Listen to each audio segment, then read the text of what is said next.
Und boom, da sind wir wieder, beziehungsweise ich wieder mal alleine zum Kassettenschmarz. Dieses Mal an einem Freitag um 18 Uhr, völlig neue, verrückte Zeiten.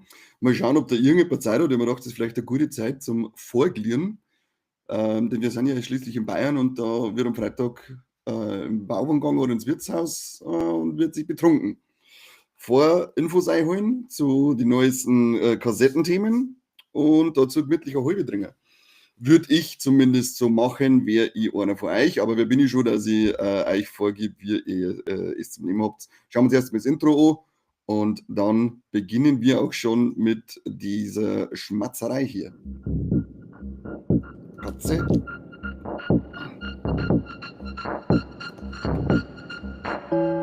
Hier ist der beste bayerische Podcast der Welt Du musst doch mit den das. Kassettenthemen.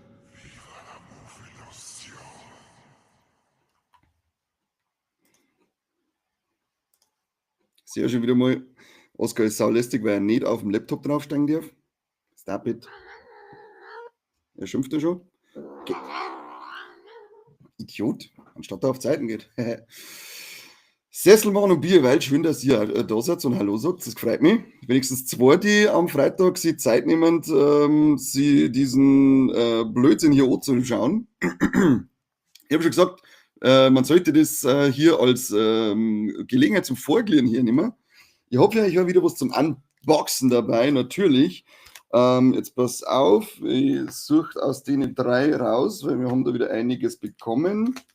Also entweder unboxen wir stürmische Funken halt am Schluss oder Paradox Rift oder verlorener Ursprung. Und ich sage es gleich, verlorener Ursprung haben wir noch gar nicht gehabt. Habe ich nicht mehr gewusst, dass es das gibt. Und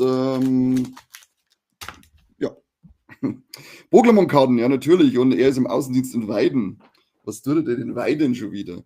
Fangen wir an. Ich darf euch gerne mit der Trailer zeigen, aber ja, das ist einfach Käse hier mit der Trailer-Zeugerei, weil uns YouTube dann immer gleich alles spürt.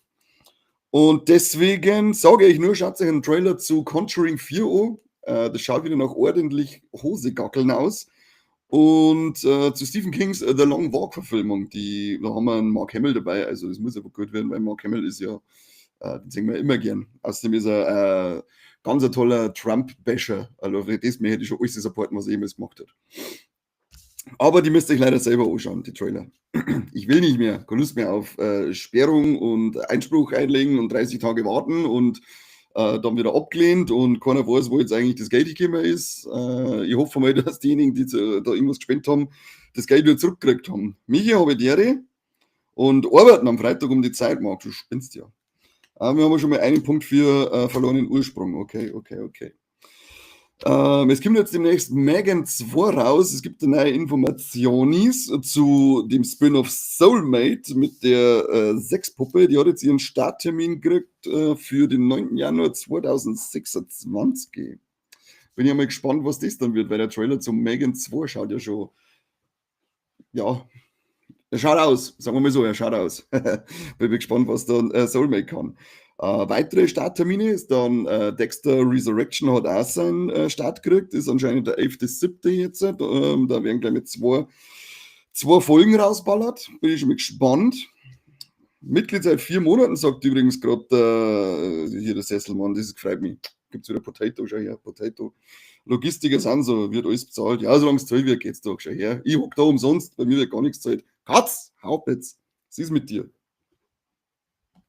Steckt er mich wieder am Laptop auf. Und dann beschweren, Idiot.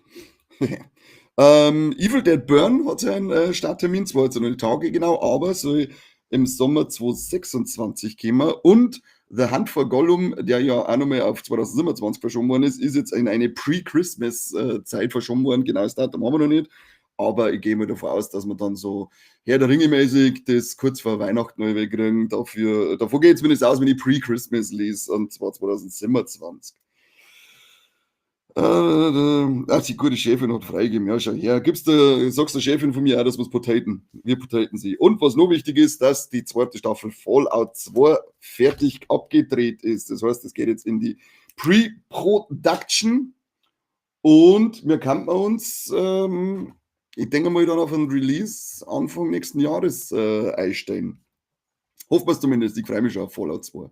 Jojo, habe ich dir, schön, dass du auch einer schaust. Wie gesagt, gleich mal Bier aufmachen, denn Freitag, 18 Uhr, sollte man zum Vorglühen hier nicht mehr. Ich sauf Gin pur.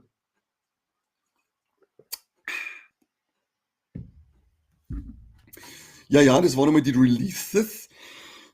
Die Releases, die wir da so haben. Lustige News, die ich gelesen habe. Es ist ja Hawkeye 2, also zweite Staffel die ganze Zeit im Gespräch. Aber anscheinend hat sich Disney gedacht, die geben an Jeremy Renner jetzt nur noch das halbe Geld für die Staffel. Und er hat dann gleich gesagt, er hat ja den Unfall gehabt, als ihn dieser Schneepflug, glaube ich, ein bisschen überrollt hat und so. Und ist ja mal kurz auf der Kippe gestanden, ob er es überlebt. Aber er hat dann auch gleich gesagt, du kannst mich mit dem Arsch lecken. Meinst du, dass ich jetzt halt nur noch halber der Mensch bin, gerade weil, oder der halbe der Jeremy Renner, gerade weil ich von einem Unfall gehabt habe. Und darum, er hat gesagt, es ist noch nicht vom Tisch, aber es müssten die Verhandlungen erst einmal nochmal ordentlich geführt werden, weil es so geht nicht. Kann man ja verstehen, was soll die Scheiße. Ich hätte gerne eine zweite Staffel Hawkeye, weil ich fand die erste Staffel sehr geil. Es war coole Weihnachts-Buddy-Action. Außerdem, da ich hoffe, dass man mehr von der Jelena sieht, vor allem jetzt nach Thunderbolts rutscht die langsam sehr weit hoch in meine Top-MCU-Figuren. Jojo sauft schon seit 10 Uhr Vormittag. Ja, dann wundert es mich, dass du überhaupt noch da sitzt. Aber ein Professioneller, der holt das aus. Würde ich sagen, nö. Da gleich eine Empfehlung, schaut sich unbedingt Thunderbolt so. Also einer der besten Marvel-Filme, da die sagen, seit No Way Home, der auch wirklich auf ganz vielen verschiedenen Ebenen funktioniert. Schaut wieder richtig gut aus. Ganz viel handgemachte Action, wenig CGI und wenn, dann ist es auch überwiegend sehr gutes CGI. Es gab so ein, zwei Schnitzer, wo wir gedacht haben, aber die sind relativ kurz. Die Action ist dann auch so ein bisschen an Avengers hat die erinnert, so, oben CGI-Sachen, die runterfallen, unten echte Autos, die explodieren und zusammendruckt werden.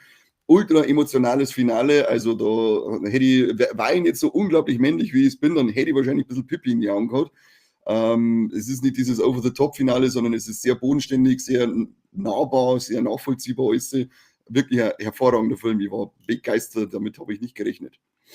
Was noch erweitert worden ist jetzt The Studio, die Seth Rogen Comedy, die auf Apple Plus läuft, hat jetzt halt eine zweite Staffel angekündigt gekriegt. Bin ich mal gespannt. Ja, danke, Marc, danke. Hier, Potato, was ist hier? Potato. Für die anderen, die erst danach gekommen sind, es steht die Auswahl zwischen, kurz, verlorener Ursprung, Paradox Rift oder, nein, das ist die falsche. Stürmische Funken. Es steht, in Führung liegt verlorener Ursprung. Also schreib jetzt neu in die Kommentare, was ihr sehen wollt. Was haben wir gerade verzeiht? Das Studio gets a Sequel, genau. Müsstet ihr mir die erste Staffel anschauen. Für was haben wir denn das Schweine Apple Plus eigentlich? Bisher habe ich es eigentlich nur gehabt für Severance und dann Sie mit dem Jason Momoa, aber das hat mich irgendwann ganz schön genervt. Und ja, natürlich Monarch, genau. Monarch war cool. Jetzt habe ich mir einen Sesselsepp gewohnt. Ja, bleibst du Sesselsepp. Bleibt mir, wobei ich variiere gern bei den Spitznamen. Was eine Nachricht ist, die mich sehr gefreut hat, ist, weil ich ein großer Fan war von Alita Battle Angel und da hat jetzt Robert Rodriguez gesagt, dass das nicht vom Tisch ist, das Thema. Er ist immer nur im Gespräch mit dem Ding. Wirst du der Avatar Sepp? James Cameron, der war ja damit involviert. Und sie arbeiten tatsächlich nur daran, dass sie das durchboxen, dass wir da ein Sequel kriegen. Und wie gesagt, ich habe mich sehr gefreut, weil ich fand den Film ziemlich gut. Der hat mir sehr gut gefallen. Und was ist mit dir? Geht da nicht über Tastatur? Nein. Ja, so ist gut. Ja, genau. Ab. So läuft es mit Katzen. Ha. Also drückt mir die Daumen, dass wir ein Alita Battle Angel Sequel kriegen, weil ich das wirklich gern singen. Es fragt sich wahrscheinlich auch, wo ist die große News zu House of the Dragon Staffel 3? Das ist ja in der Überschrift von dem heutigen Kassettenschmerz gestanden. Und die große Ankündigung dazu ist, dass es offiziell in Produktion jetzt ist. Mehr da gibt es nicht zu sagen. House of the Dragon Staffel 3 ist offiziell in Produktion. Also können wir uns darauf freuen, dass wir es zumindest kriegen werden. Das war richtiger Clickbait, richtiger Clickbait. Ich sehe gerade, Leute verlassen fluchtartig den Chat noch und nöcher. Jetzt glaube ich, sind noch 1,5 Mensch da.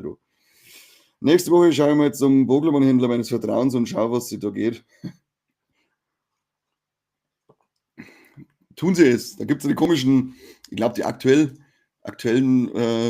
sind die mit irgendwelchen Evolutionen vorn drauf, irgendwie sowas. Wie gesagt, so wirklich kenne ich mich nicht aus. Ich kriege es entweder geschenkt oder nicht mehr hier und da mal eins mit, weil mir langweilig ist. Sitzt wahrscheinlich auf einem Vermögen und weiß es einfach nicht. Eli Roth, nächster Horrorfilm, ist angekündigt und nennt sich der Ice Cream Man. Sowas gab es ja schon mal, glaube ich, in die 80er. Habe ich aber selber nicht gesehen. Ist aber, glaube ich, kein Remake, soweit ich das jetzt rausgelesen habe. Aber es geht natürlich, es geht einfach um eine kleine idyllische Stadt im Sommer, in der, in der irgendein Eismann mit so einem Eiswagen umeinander fährt, wo es eigentlich die Eiswege hinkommen. Hat es die bei euch noch gegeben? In meiner Kindheit hat es den noch gegeben, einen Eismann. Und der verteilt seine Eiskugeln und wie war es dabei? With horrifying results. Also der darf gespannt sein, was diese horrifying results sein werden.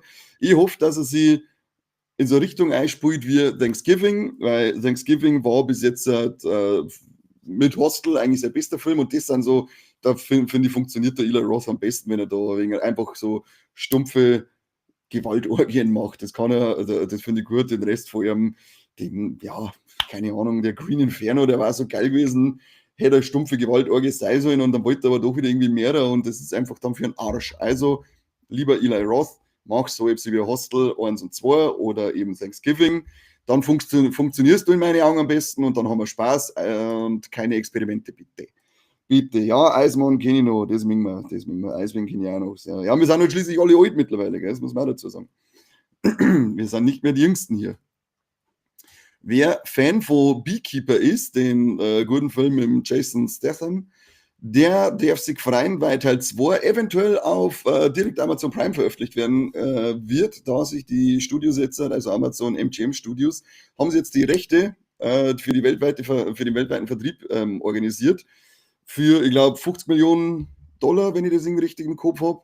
Und ja, mal gucken, ob sie ihn trotzdem wieder ins Kino bringen oder ob sie ihn dann direkt auf Prime rausballern. Auf alle Fälle läuft es weiter mit The Beekeeper und ja, eigentlich kann man die Filme einfach nur Jason Statham nennen in verschiedene Rollen, weil sie sind ja immer, er ist einfach immer irgendein zurückgezogener Typ, der dann alle über die überschluckt. Wobei ich glaube, das Beekeeper, der war gar nicht mal so schlecht. Er hat zumindest so stumpfe Idiotenunterhaltung geboten und das war, ja, das ist doch auch schon mal was wert. Da ich sagen, das ist doch auch schon mal was wert. Auf was ich gespannt ist The Slashing of the Christ. Das wird mit dem, Entschuldigung, was heißt Entschuldigung, ist mir scheißegal. Hat's davon. Der Frontmann von Ice Nine Kills, Spencer Jarvis und Craig Nicotero, den kennt man, machen einen Horrorfilm zusammen mit auch noch Paul Soter, Club Dread, der sagt mir jetzt ehrlich gesagt nichts. Auf alle Fälle The Legend of Christ und der Titel hört sich schon sehr ketzerisch an. Da bin ich gespannt. Mehrere Details gibt es noch nicht. Aber ja, alle die Videos von Eisner Kills sind ja schon oft ziemlich geil. Sie sind große Horrorfilm-Fans, das wissen wir ja. Und deswegen bin ich da jetzt einfach mal positiv eingestellt. Man sollte sich diesen Namen vielleicht irgendwo aufschreiben und weiterhin beobachten, wo es da auf uns zukommen tut. Was haben wir denn jetzt hier noch? Wichtig, das war jetzt wieder mal so eine Info für den Corby. Corby ist ja riesiger Sydney Sweeney-Fan. Für die Frau da er ja seine Frau verlassen. Er darf es wahrscheinlich sogar ermorden und verschwinden lassen. Hauptsache er kann mit der Sydney Sweeney zusammenkommen. Also es sind jetzt nur Vermutungen. Da müsst ihr den Corby selber fragen, wie weit das er für Sydney Sweeney geht hat. Ich traue ihm alles zu. Corby ist ein völlig krankes Schwein. Ist auf alle Fälle im Gespräch für die Hauptrolle oder eine der Hauptrollen in der Split-Fiction-Movie-Adaption. Da sage ich nicht, nein. Ich finde Sydney Sweeney auch toll, aber ich würde nicht für sie töten. Wie manch andere kranke Schweine hier. Täten, tuten würden, Täte. Ja, genau, so heißt es. So tut es heißen tun. Never. Kommt grad schon wieder. What do you want? Gib her. Mag ein bisschen einkaufen. Da. Ja. ja, Schmusmuckst, okay. Aue! Jetzt sagt euch sein Arschloch, so wie es ausschaut. Ja, jetzt schreit er. Schaut sich auf mein Arschloch. Dafür müssen jetzt auf alle Fälle Spenden fließen, weil das ist Only Cats. Und das machen wir natürlich nicht umsonst. Das machen wir natürlich nicht umsonst, oder Oskar? Sagst du? Brrrt, sagt er. Falls es nicht hört, er sagt brrrt. Was haben wir noch für News? Es gibt tolle News zum Toxic Avenger Remake. Es ist ja es ist jetzt offiziell unrated for ultraviolence, mutant nudity and much, much more. Wie gut hört sich das denn bitte an? Da freuen wir uns drauf. Splatter, Laughter, Monstercore, Punk Rock Bandits, Mobs and Toxic Sludge Exposure steht noch mit dabei. Ja, da habe ich Bock drauf auf den Film. Bin echt gespannt und hoffe sehr, dass der bei uns auch in die Kinos kommt, weil er ist ja jetzt halt für den August, zumindest in Amerika, angemeldet, für den 29. August, dass er da in die Kinos kommt. Und ja, wünschen wir uns mal stark, dass er auch zu uns kommt. Oskar, du hängst da irgendwie ganz schön. So, machen wir es mal so. Und die ganzen Haare verteilt er wieder in meine Nase. Freizeitallergie. Toxic Avenger Remake, yeah, ultraviolent, toxic content, Pissplay, mutant nudity ist auch noch dabei, hilarious harm and gnarly theater fun. Schön. Absolutely no one under 18 permitted. Don't even try to get in. Das mögen wir. Das mögen wir, wenn selbst da steht. Muss gut sein. Kann gar nicht anders sein. Das muss gut sein. Ein Kollege von mir redet echt so. Tu mal machen tun. Ja, es gibt einfach ein paar Leute, die kennen nicht so gut Deutsch. Das ist einfach eine Tatsache. Ich sage nur einzigste. Ich weiß nicht, wie man auf das kommt, dass das gibt, aber das sollen sie dann sagen, wenn sie meinen. John Wick 5 ist ja immer noch im Gespräch. Jeder weiß, dass das komisch wird nach John Wick 4, wenn der Keanu Reeves da noch mitspielt, aber es soll auf alle Fälle in eine andere Richtung gehen. Es ist keine Fortsetzung von dieser High-Table-Geschichte, sondern es soll komplett anders werden. Dann schauen wir mal, wie das wird. Wir singen ja jetzt dann bei Ballerina mit der, wie heißt Ana de Armas, kann es sein? Weißt du mal? Für die da die töten. Da sehen wir John Wick schon wieder, das spielt also offensichtlich irgendwann weit, weit vorher. Aber John Wick 5 soll dann ganz andere Wege gehen. Da bin ich dann schon mal gespannt, was die uns verzeihen bei John Wick. Ich freue mich auf alle Fälle drauf. Die haben mich alle unterhalten, waren stylisch und haben Spaß gemacht. Und selbst die 3 Stunden beim 4. Teil, finde ich, sind irgendwie schön schnell vergangen. Angeblich, da bin ich jetzt mal gespannt, diese Info müssen wir wahrscheinlich nur mit Vorsicht genießen, also dass Elden Ring ja Adaptionen fürs Kino kriegen soll, das ist ja schon länger bekannt. Jetzt heißt es aber, dass der Alex Garland, der angedachte Regisseur ist für Elden Ring, die das für A24 dann machen. Und ja, ich bin sehr gespannt, weil der, wenn den macht, dann Holler die Waldfee, dann kann man da wirklich ein Monster von Film kriegen. Der Typ ist nämlich, also ich finde, Garland kannst du so ziemlich alles anschauen, was der bis jetzt gemacht hat. Er ist ja jetzt, glaube ich, im Kino mit Warfare. Den hat er zumindest geschrieben, ich glaube, nicht Regie geführt, aber dafür was er letztes Civil War. Man, glaube ich, war auch von ihm. Und ich finde seine Filme super. Also ich habe da jedes Mal nicht unbedingt Spaß, aber tolle Erlebnisse. Nehmen wir so ein tolles Kinoerlebnis, wenn ich mal was vom Alex Garland anschaue. Und Elden Ring als A24-Produktion vom Alex Garland, also das ist irgendwie so, besser geht's eigentlich fast nicht. Was ist? Ha? Er denkt, ich glaube, meine Katze sagt halt endlich dein Schnauzer. Nicht? Idiot. So. So, haben wir das mit der Katze auch geschafft. Ja, leg die da her. Wo waren wir? Das war die News. Übrigens, für alle, die Bock haben, endlich die Creature Commandos, glaube ich, heißt, den ersten Eintrag vom James Gunn in seinem eigenen DC-Universum. Die Serie kann man sich jetzt halt komplett auf YouTube anschauen, zwar nur auf Englisch. Es müsste auf dem Max-Kanal gehen und Deutschland und ein paar Länder, warum auch immer, aber es ist halt so und ich sage nicht, warum, oder ich frage nicht warum, sondern es ist einfach so. Da gibt es die ganze Serie Creature Commandos anschauen. Und werde ich mir wahrscheinlich jetzt übers Wochenende mal einbauen, das Ding. Da bin ich nämlich schon sehr gespannt, was die kann. Hat ja schon eine zweite Staffel gekriegt oder kriegt eine zweite Staffel, also die zweite ist bestätigt und ist schon sehr gelobt worden. Fast wie Deikoder. Das ist auch so ein lästiger. Immer im Mittelpunkt stehe.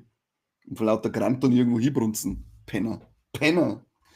Gehen wir weiter zu unseren Kinostarts der Woche. Alles, was gestern angelaufen ist. Wir sind ja diesmal ein bisschen später dran. Last Breath mit Woody Harrelson, Simu Liu, läuft jetzt im Kino. Ist nichts für mich. Ich mag das sowieso nicht unter Wasser. Und nur wenn ich das Poster sehe, dann beidelt es mich schon wieder ab. Das mag ich nicht. Das mag ich nicht, lasst mich in Ruhe. Aber Woody Harrelson ist eigentlich schon ist ein Kandidat, was sagst du, soll jetzt anschauen. Grüße vom Mars, Hurry Up Tomorrow, Shadow Force, die letzte Mission. Ja, leck mich am Arsch, ist der Trailer beschissen mit dem Oma Sai, den kennt man von ziemlich beste Freunde, unter anderem und der Kerry Washington. Ja, ich habe den Trailer das letzte bis erste Mal gesehen und ich glaube, ich habe 26 Schlaganfälle gehabt, wenn es langt. Screamboat, der neue Film oder die erste Verfilmung, weil ich glaube, da kommt eine zweite, in der man diese schwarz-weiß Mickey Mouse jetzt halt als Horrorfigur einsetzt, gespielt von David Howard Thornton, der ja auch Art den Clown in der Terrifier, in die Terrifier-Filme mimt und ist er von den Produzenten von Terrifier 2 und 3, hab aber gehört, dass er ziemlich schlecht sein soll. Ich tippe mal drauf, dass man hier den Winnie the Pooh Weg geht, den ersten Teil ultra billig und mies produziert, weil alle einlaufen, weil sie es nicht glauben können, dass Winnie Pooh Horrorfilm kommt oder dass es einen gibt. Und jetzt kann es keiner glauben, dass es einen Mickey Mouse Horrorfilm gibt. Jetzt rumpelt da wahrscheinlich hoffentlich nur leider eine Monats, damit wir noch ein bisschen Kohle haben, um einen besseren zweiten Teil zu machen. Was nicht heißen soll, dass Winnie the Pooh Teil 2 ein guter Film ist, aber er hat zumindest auf der Blutseite einiges zum Sagen gehabt und gut unterhalten. Dann haben wir noch Islands, dann die Oslo Stories, Doppelpunkt Träume, Ozean mit David Attenborough, eine Dokumentation, was für ein Corby kann, wenn ins Kino gehen. Wenn das Licht zerbricht, Royal Ballet and Opera, die Walküre. Wir werden uns kein Ballett anschauen, was ist das? Ist bla bla bla. Kein Tier so wild, ein Drama. Schaut das Poster irgendwie crazy aus. Balconets, I Am the River is Me. Schon wieder eine Doku. Corby, du wirst nur im Kino sitzen. King Ivory, Bull Chuck Marv, Unfinished Film. Aha. Und der Deserteur. Mal schauen. Nichts dabei für mich diese Woche, muss ich sagen, im Kino. Nichts dabei. Aber ist ja nicht so schlimm. Wie sind unsere Streaming-Charts? Wie sind denn unsere Streaming-Charts? Auf Platz 6. Platz 10 oder Platz 6? Naja. Platz 10, The Pit. Läuft auf Max. Kann man mir dann vielleicht auf HBO kriegen. Die erste Staffel. Dann haben wir Platz 9 mit I Am Not Mendoza. Das ist die erste Staffel auf Netflix. 1923 ist mittlerweile auf Platz 8 gerutscht, hat sich jetzt wirklich über Wochen lang in diese Top 10 gehalten. Die zweite Staffel Paramount Plus, dann haben wir noch die erste Staffel von Happy Face auf Platz 7, auch Paramount Plus. Your Friends and Neighbors, die erste Staffel auf Apple TV Plus, Platz 6 ist das. Dann haben wir Battlecamp, ist die erste Staffel, die auf Netflix läuft, der 5. Platz. Und jetzt mal was für mich, da geht mir das Herz auf. Andor, die zweite Staffel Disney Plus, ist auf dem 4. Platz. Und die geht noch viel weiter auf, weil das ist Peak Star Wars. Also Andor ist wirklich besser, kriegen wir, glaube ich, Star Wars nie wieder, wie es uns Andor liefert. Vor allem jetzt auch die letzten 2 Folgen waren überragend gut. Und ich bin sehr traurig auf der einen Seite, dass wir nächste Woche schon die letzten 3 Folgen kriegen werden und es dann nicht weitergeht. Aber auf der anderen Seite ist es natürlich ja gut, wenn man so perfekt einfach perfekt lässt und nicht irgendwie noch weiter tut, bis es dann einfach nur mehr perfekt ist. Platz 3 ist Mobland auf Paramount Plus, die erste Staffel. Platz 2 Ransom Canyon auf Netflix, die erste Staffel. Und Platz 1 die 5. Staffel und die finale Staffel von You auf Netflix. Die Serie, die ich bisher nicht gesehen habe, werde ich wahrscheinlich auch nie anschauen, aber irgendwie feiern die ja alle unglaublich ab, weil es so eine tolle Geschichte über einen unglaublich gut aussehenden Stalker ist. Ich kenne mich nicht aus. Also mit Stalken schon, aber nicht mit gut aussehenden Stalken. Da bin ich leider raus. Ich kann nur Mr. Ugly für euch sein, der euch stalkt. So, das war's mit Infos und Neuigkeiten. Jetzt gibt's. Wie lange sind wir jetzt? Wie lange sitzen wir denn schon? Schauen wir auf die Uhr. Scheiß Uhr. Wie lange sitzen wir denn schon? Okay, wow, es gibt nirgends hier eine Zeitangabe. 25 Minuten. Dann gehen wir sogar 2 aufmachen, würde ich sagen. Jetzt fangen wir mal an mit stürmische Funken, da haben wir nämlich 2. Mit denen fangen wir an. Ein bisschen ASMR für euch.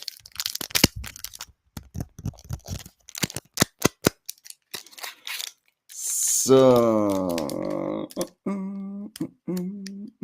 Ich fühle mich Katzenhaar hier. Und er liegt daneben und leckt sich seinen Arsch neben mir. Assi. Er gibt da Snoozebeine. Lieber spät als nie. Du gibst genau richtig zum Pokémon-Karten unboxen. Aber schön, dass du reingeschaut hast. So. Schauen wir mal, ob wir jetzt Millionär werden. Ich glaube es fast nicht. Mit einem Zebritz. Es kann einen Tritt und einen flotten Sprung.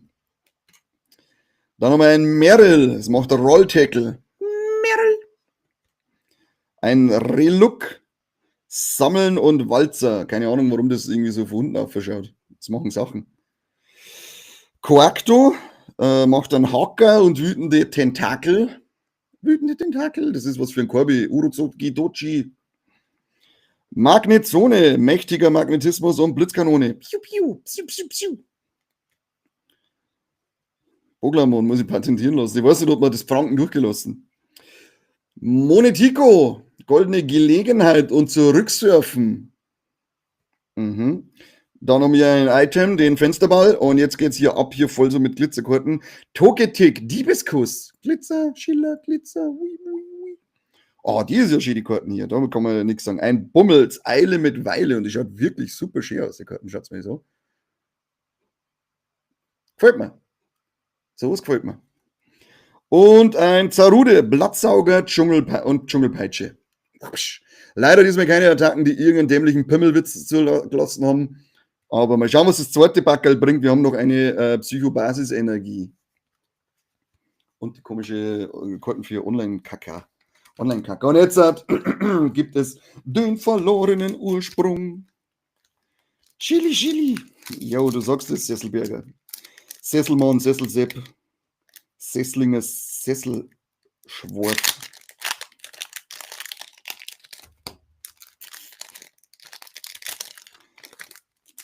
Was haben wir denn jetzt hier? Gucken wir mal wieder. Ein Mediti. Fokussierfaust. Dann haben wir Raffel. Es tut nagen. Ja, Shigi habe ich auch gern Ming. Shigi-Mogi. Vor allem die coole Gangster-Crew. Dann haben wir ein Skorgler mit Kneiferwirbel. Kneiferwirbel. Paragoni mit Haken. Wow, das ist voll dieses Pussyviech. Das kann nichts außer Haken mit einer 10er-Attacke. Lächerlich. Eigentlich sollte die Karten zerreißen. Mogelbaum macht dann Lanzenstich und Festsetzen. Da haben wir jetzt die erste glitzernde Karte. Ein Macholo mit Boxhieb und irgendwie ist das Plastilin oder so, das Ding. Das wisst ihr ja, mein Hurensohn-Kamera kann keinen Fokus. Mistviech. Mimigma. Perplex und schlimmstes Geschenk. Mal gucken, was das schlimmste Geschenk ist. Steht das drunter. Diese Attacke fügt für jede Schadensmarke auf allen Pokémon deines Gegners 10 Schadenspunkte zu. Kann nicht so schlimm sein. Stromenergie. Relikant in die Tiefe und Tackle. Dann haben wir jetzt hier noch einen Nirgendwo-Sauger. Item, Trainerkarte. Und Panikon, Härtner und Roll-Tackle. Wow, ist das ein Schweine-Booster-Pack? Da ist überhaupt nichts Gescheites drinnen. Ja, leck mir doch am Sack. Leck mir doch am Sack. Ja, Shigi-Meute. wie die Turtles, stimmt.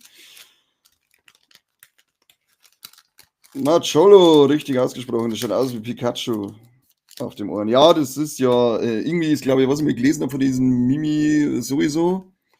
Das, glaube ich, ist irgendwie traurig, weil es nicht so beliebt ist wie alle anderen Pokémon oder wie das Pikachu und deswegen hat es irgendwie, nimmt es so die Form an vom Pikachu oder versucht so auszuschauen wie ein Pikachu. Das ist eigentlich voll das traurige Ding, aber das sind ja viele Pokémon-Sachen. Wenn man die Beschreibungen von den Drecksviecher durchliest, dann sind ja da voll die gestörten Sachen, weil wie das Tragosso das dann den Schädelknochen von seiner Mama als Helm aufsetzt. Wow, wow. Aber gut, werden schon wissen, was dann.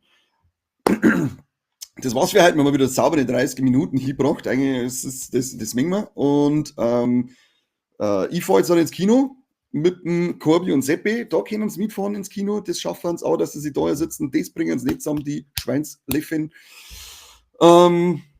Aber gut, was soll's drum. Wir haben einen Haufen Spaß miteinander gehabt, würde ich sagen. Und ja, wir fahren jetzt ins Kino, um für euch eine neue Folge aufzunehmen nächste Woche für einen Film, der nächste Woche offiziell einen Kinostart hat. Haha, jetzt könnt ihr ein bisschen spekulieren, was wir uns heute anschauen.